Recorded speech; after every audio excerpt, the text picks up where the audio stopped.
Welcome to the challenge once again and पिछली video में हमने बात की थी testing of proportions, that is testing of probability of a event.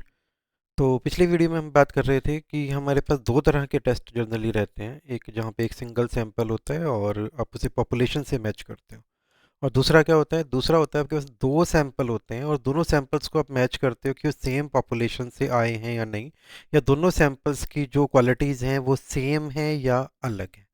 But इस बार हम क्या करेंगे, इस बार हमारे पास वीडियो में क्या है, टेस्टिंग ऑफ प्रपोर्शंस पे हम काम करेंगे। मतलब जहाँ पे आपके पास दो पॉपुलेशन होंगी और दोनों पॉपुलेशन में हम ये चेक करेंगे कि उनके कांस्टेंट, जो कि यहाँ पे क्या है, यहाँ पे हम इस बार बात कर रहे हैं प्रोबेबिलिटी की। मतलब डाटा आपका डाइकोटोमस है। डाइकोटोमस मतलब जहाँ पे आपके पास दो ऑप्शंस हैं, आइदर यस और नो। ठीक है, तो उस टाइप के दो सैंपल हैं और हमें ये चेक करना है कि दोनों में कुछ डिफरेंस है या नहीं है। ठीक है, तो हम यहाँ पे मान के चलते हैं। चलो, अब थोड़ा सा नोटेशन आपको शायद आइडिया हो गया होगा कि हम small p probability of sample one और small p two will be probability of sample two. Okay, तो पिछली बार क्या था अपने पास, पिछली बार अपने पास था एक सैंपल, तो हमने सिर्फ पी यूज किया। यहाँ पे कितने सैंपल हैं अपने पास, दो सैंपल हैं।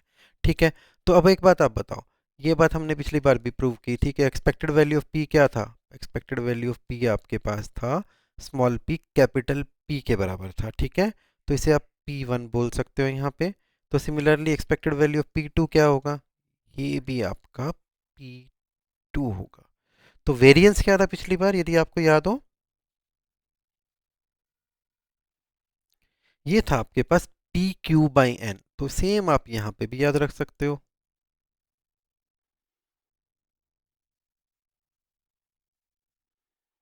P two Q two by N two. ठीक है, अब मुझे क्या चाहिए, मुझे चाहिए difference between proportions. That is मुझे चाहिए P one minus P two. और आपको पता ही है, हमने पिछली बार भी बात की थी, जो मेजर एरिया ऑफ कंसर्न है फॉर्मूले में, चीज़ क्या है, फॉर्मूले में अपने पास दो ही चीज़ें तो हैं, t minus expected value of t divided by standard error of t. Standard error of t मतलब जस्ट स्टैंडर्ड डेविएशन टी का। अब की बार टी क्या है आपके पास, p one minus P two. ठीक है, तो जब मैं इसका वेरिएंस लूंगा, तो वेरिएंस का फार्मूला यदि आपको याद है तो ठीक है, नहीं तो समझने का कोशिश करो। That variance of A plus B is equal to variance of A plus variance of B minus two times covariance of A B. ठीक है, तो कोवेरियंस क्या मतलब, दोनों के बीच का डिफरेंस की जो भी रिलेशनशिप होगी। तो अब यहाँ पे क्या हो रहा है, variance of P one minus P two, that is variance of P one plus variance of P two. Last term cancel out हो जाएगी, कोवेरियंस टर्म आपकी जीरो होगी। क्यों, क्योंकि दोनों के दोनों आप इंडिपेंडेंट मान के चल रहे हो कि दोनों सैंपल कैसे हैं, इंडिपेंडेंट, जो कि हमारी हाइपोथेसिस टेस्टिंग की पहली कंडीशन होती है कि नॉर्मल से निकला है सैंपल और सभी की सभी जो वैल्यूज हैं वो कैसी हैं, वो इंडिपेंडेंट है। तो जो कोवेरियंस टर्म है वो जीरो हो गई। तो वेरियंस क्या बना बेटा, वेरियंस बना आपका P one Q one by N one plus P two Q two by N two. That's your formula. क्योंकि वेरियंस आ गया तो अब स्टैंडर्ड डेविएशन क्या हो गया, स्टैंडर्ड डेविएशन आपका हो गया under root of P one Q one divided by N one plus P two Q two divided by N two. ठीक है, तो ये आपका बेसिकली स्टैंडर्ड एरर आया तो फार्मूला आपका हो गया रेडी। फार्मूले में एक यही चीज़ याद रखनी होती है, स्टैंडर्ड डेविएशन। अब ये जो पूरी, जो मैं पिछले 4 मिनट से आपको समझाने की कोशिश कर रहा हूँ, यदि आप ये ना भी याद रखो, आप सिर्फ इसका फार्मूला याद रख लो तो मोर देन सफिशिएंट है। ठीक है, बट हमारी नल हाइपोथेसिस क्या होने वाली है इस केस में, नल हाइपोथेसिस होगी हमारी P1 equal to P2 equal to capital P। ठीक है, तो इसका मतलब क्या बन गया, मेरा स्टैंडर्ड डेविएशन मेरा बन गया P Q one by N one plus one by N two. Right, क्यों, क्योंकि P1 और P2 की वैल्यू हमारी इक्वल है, ये हम नल हाइपोथेसिस से मान के चल रहे हैं। एग्रीड। तो जब हम ये मान के चल रहे हैं तो बाकी चीज़ें तो ऑटोमेटिकली ख़त्म हो जाती हैं, क्योंकि P1 और P2 इक्वल होते ही P और Q common, and you will get this answer. अब ये P क्या है भाई? P है हमारी, P बेसिकली ज्वाइंट, दो पॉपुलेशन थी आपके पास, एक सैंपल, दो सैंपल निकालने हैं अपने सेम पॉपुलेशन से, तो जो P है वो आपका पॉपुलेशन प्रोबेबिलिटी है पूरी पॉपुलेशन का, ठीक है। तो इसका जो फॉर्मूला होता है वो आपको याद रखना पड़ेगा, that is P1N1 plus P2N2 divided by N1 plus N2। तो कोई भी क्वेश्चन है जहाँ पे आपके पास दो पॉपुलेशन दे रखी हैं, दो सैंपल दे रखे हैं, और आपसे ये कहा जाता है कि जी आप चेक करो कि इन दोनों सैंपल्स में कोई सिग्निफिकेंट डिफरेंस है या नहीं है, तो आपने क्या करना है, आपने सिर्फ कैपिटल P में कन्वर्ट, चार आइटम चाहिए आपको, P1, N1, P2, N2।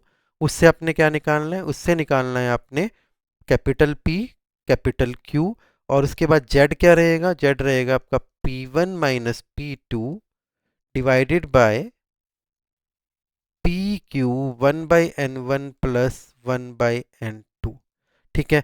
पर इसी तरीके से यदि आप बात करोगे कॉन्फिडेंस इंटरवल की, तो वो क्या रहेगा, कॉन्फिडेंस इंटरवल रहेगा आपका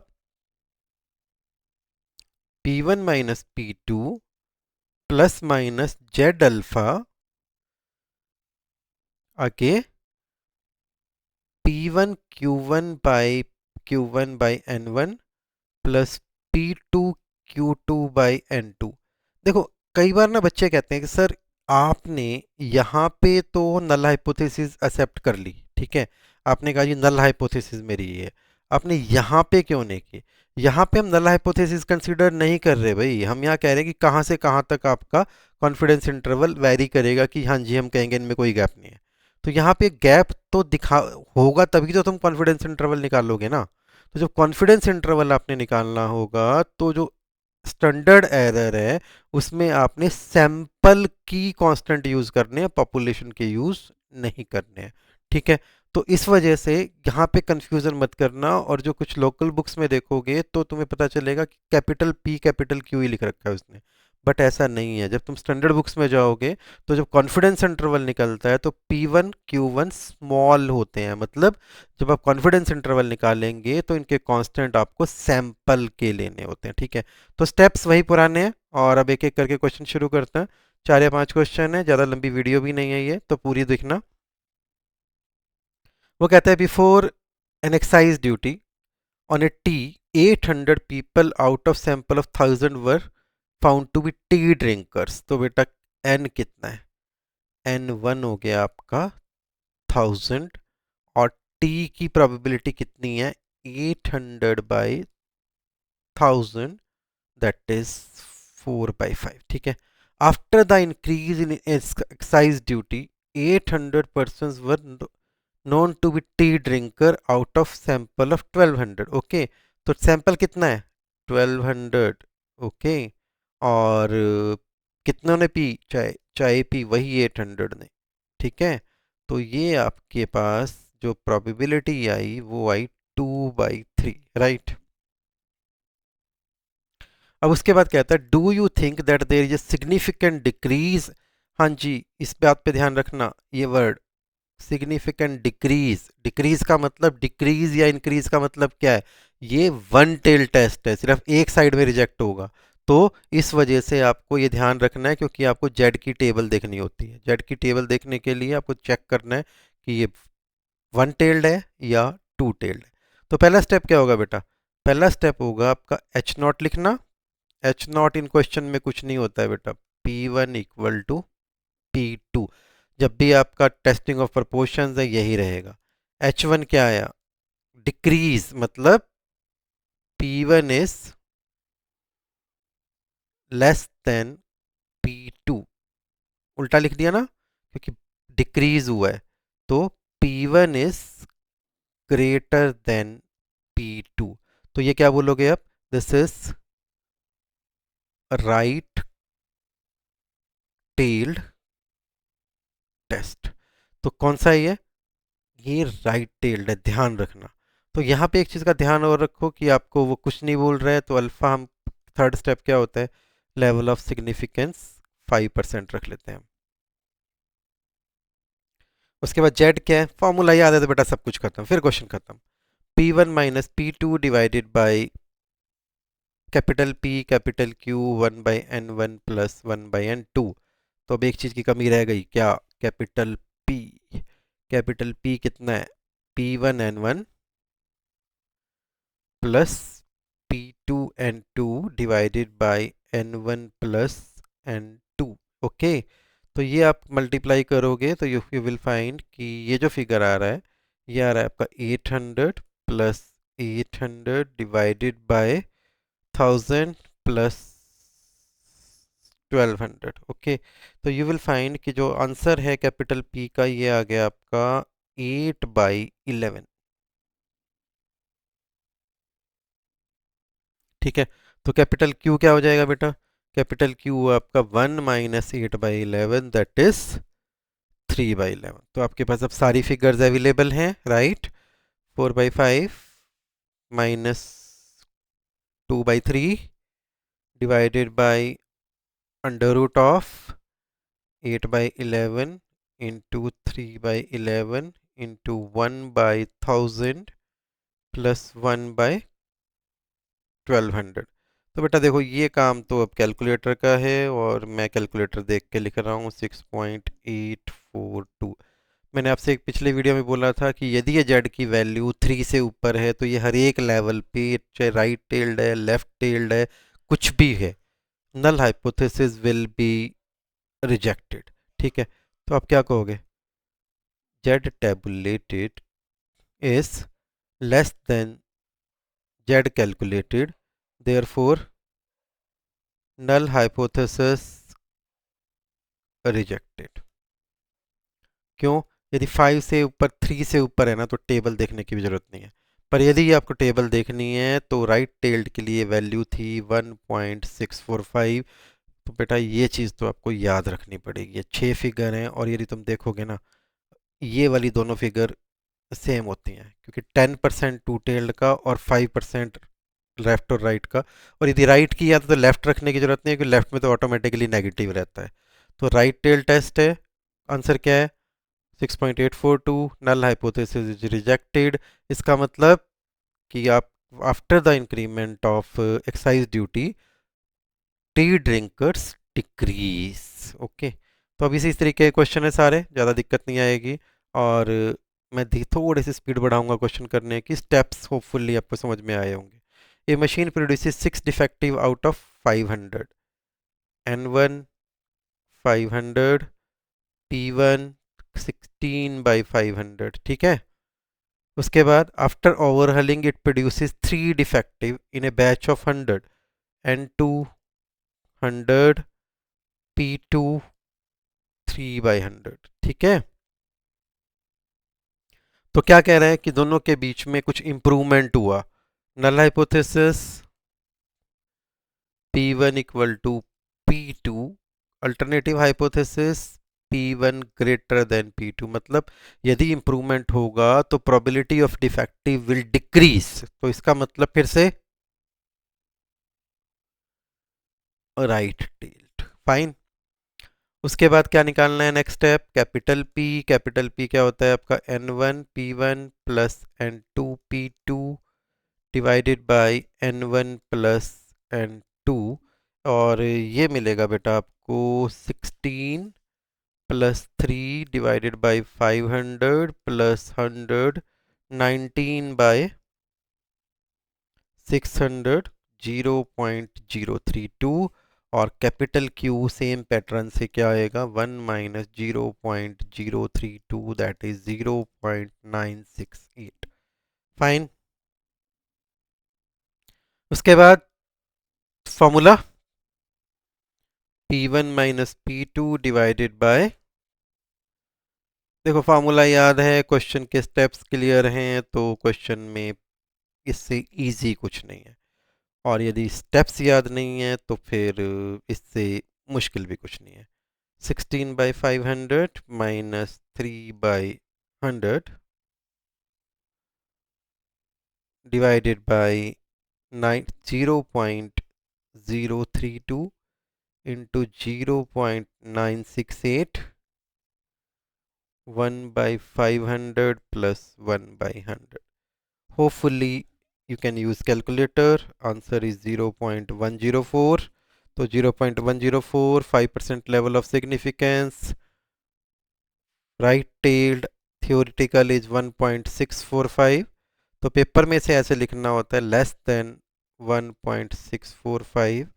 तो Z tabulated is less than z calculated is less than z tabulated, therefore null hypothesis accepted.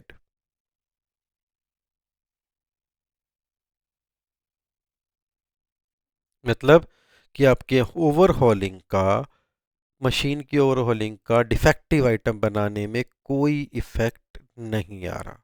ठीक है.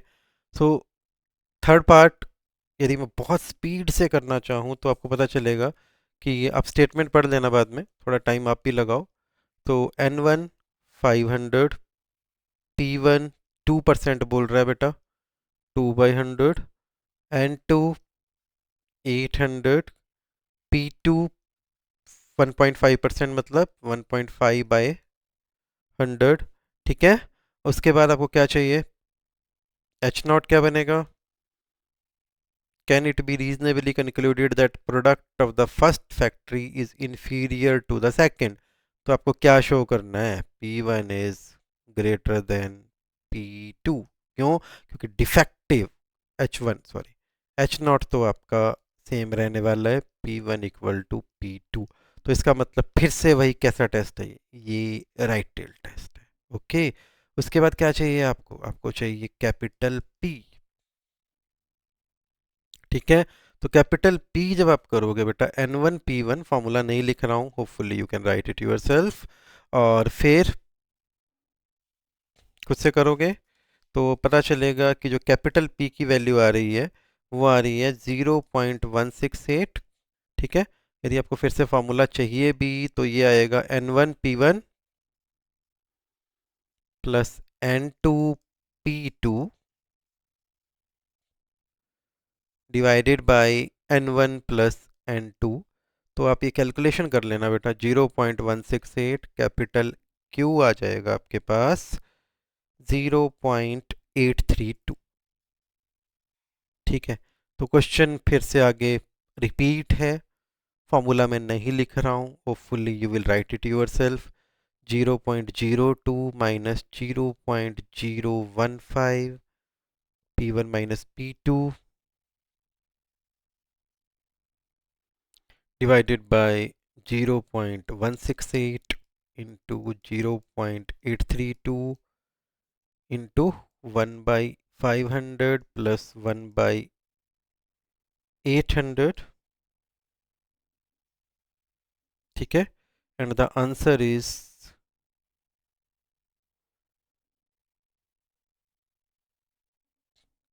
1 by 500, आंसर इज 0.68. ठीक है.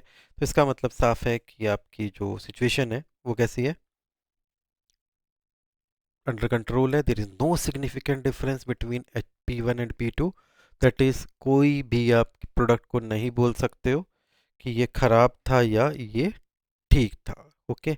अब नेक्स्ट पे आओ और स्टेटमेंट आप पढ़ना. ये कहता है कि इन LRCT 20% of the random sample of the children have defective eyes. तो N1 900 परसेंट आ गया ना बेटा, जहाँ परसेंट आया है वहाँ पे क्या है, परसेंटेज आते ही प्रोपोर्शन है. उसके बाद चेक करने कितने सैंपल हैं. तो मुझे पता चल गया क्वेश्चन देखते ही कि दो सैंपल है, एक सिटी ए है और एक सिटी बी है फाइनली. तो इसका मतलब मैं पहले ही मैं मोड बना लो और उसके बाद नंबर कितना है, ये 900 है, ये 1600 है. तो यदि ये सैंपल साइज आपका 25 से ऊपर है और परसेंटेज क्वेश्चन में दिखाई दे रही है, तो इसका मतलब वो क्या है, वो डिफरेंस ऑफ प्रपोर्शंस का क्वेश्चन है. डिफरेंस ऑफ प्रपोर्शंस का क्वेश्चन है. मुझे चार चीज चाहिए, N1 और क्या चाहिए, मुझे चाहिए N2. ठीक है.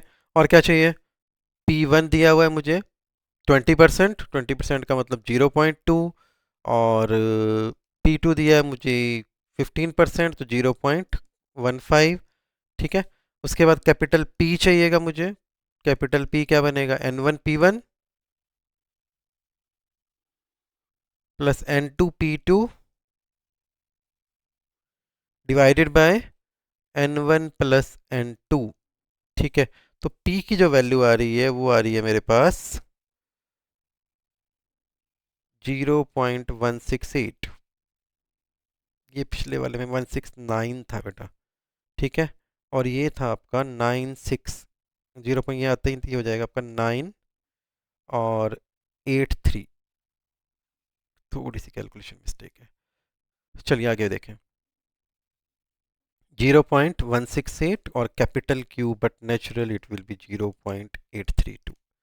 तो बच्चे जेड कैलकुलेट कर लेना, आंसर आएगा आपका 3.21। और हम क्या बोलेंगे कि there is a significant difference between both the city A and B are significantly different। ठीक है, तो इसके बाद क्वेश्चन के जो मेन स्टेप है जिसके लिए मैंने क्वेश्चन चूज किया है वो है 95% कॉन्फिडेंस लिमिट। ठीक है, जब 95% कॉन्फिडेंस लिमिट आपको चाहिए, जब भी आपको कॉन्फिडेंस इंटरवल बोले, समझ लो इस चीज़ को, जब भी आपको कहता है कॉन्फिडेंस इंटरवल बनाओ, तो सबसे पहले आप बिना सोचे समझे स्टैंडर्ड एरर कैलकुलेट कर लो। ठीक है, अब स्टैंडर्ड एरर दो डिफरेंट प्रपोर्शन है, तो मैंने थोड़ी स्टार्टिंग में बोला था कि यहाँ पे जो फॉर्मूला यूज होगा वो किसका होगा, वो नल हाइपोथेसिस के बिना होगा। और नल हाइपोथेसिस के बिना सैंपल का फॉर्मूला क्या था, P1 Q1/N1 plus P2 Q2/N2। ठीक है, यहाँ पे P1 और Q1 इक्वल नहीं माने जाएंगे। ठीक है, क्योंकि यदि वो इक्वल हैं तो P1 माइनस P2 जीरो हो जाएगा। आप समझ रहे हो, यदि P1 और P2 को मैं इक्वल मानता हूँ, देखो क्या बनता है फॉर्मूला, ऊपर हमने बात की थी। फॉर्मूला क्या बनता है आपका, ए कॉन्फिडेंस इंटरवल किधर गया, इधर क्वेश्चन में, ये रहा। यदि मैं कहता, देखो यहाँ पे हम बात करते हैं ना जब कि भाई सब ऊपर तो आपने पी क्यू ले लिया, नल हाइपोथेसिस ले ली। बेटा यदि कॉन्फिडेंस इंटरवल में मैंने P1 P2 इक्वल बना दिया तो ये क्या हो जाएगा, ये चीज़ तो जीरो ही हो जाएगी हमेशा। तो जीरो होने का मतलब तो सर मेरे पास तो बचेगा स्टैंडर्ड एरर, तो मैं कुछ कर ही नहीं पाऊंगा। तो इसलिए जब कॉन्फिडेंस इंटरवल बनाना हो, चाहे क्वेश्चन कोई भी हो, आपको यहाँ पे नल हाइपोथेसिस को अवॉइड करना है। नल हाइपोथेसिस को आपने कॉन्फिडेंस इंटरवल के टाइम पे नहीं लेना है। ओके, तो ये चीज़ क्या बनी बेटा आपकी, P1 Q1 that is 0.2 0.8 plus 0.15 0.85 divided by 1600। ठीक है बेटा, ये काम आप खुद से करो।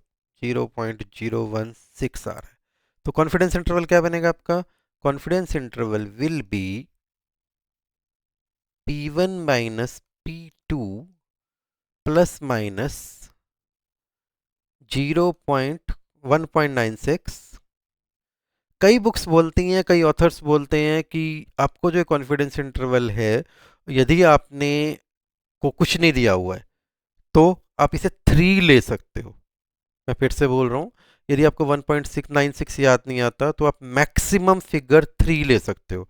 तो आप इसमें यह भी कह सकते हो एट एनी लेवल, वर्ड डाल देना, at any level confidence interval will be. तो यहाँ पे आप क्या लिखोगे, 1.96 के बजाय आप 3 लिख सकते हो। ठीक है, तो अब ये क्या बन गया आपका, पर मैं किस पे काम कर रहा हूँ, मैं 5% पे लिख रहा हूँ, तो इसको मैं 1.96 लिख रहा हूँ। तो बेटा ये बनेगा आपका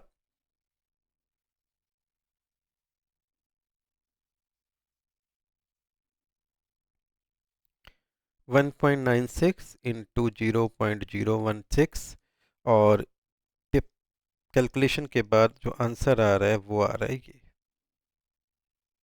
ठीक है, तो यदि उनका जो कॉन्फिडेंस इंटरवल है वो क्या होना चाहिए, जीरो, दोनों के बीच का जो गैप है प्रोबेबिलिटीज़ का, यदि 0.019 से 0.81 तक का है, तब तो हम कहेंगे कि जिनके बीच में कोई डिफरेंस नहीं है। पर यदि इससे कम या इससे ज़्यादा हुआ तो हम कहेंगे there is significance difference. So this is all from this video. In the next video, we will discuss about testing of mean. We will discuss two topics in the next mean: testing of difference between mean and testing of mean. Till then, have a nice day.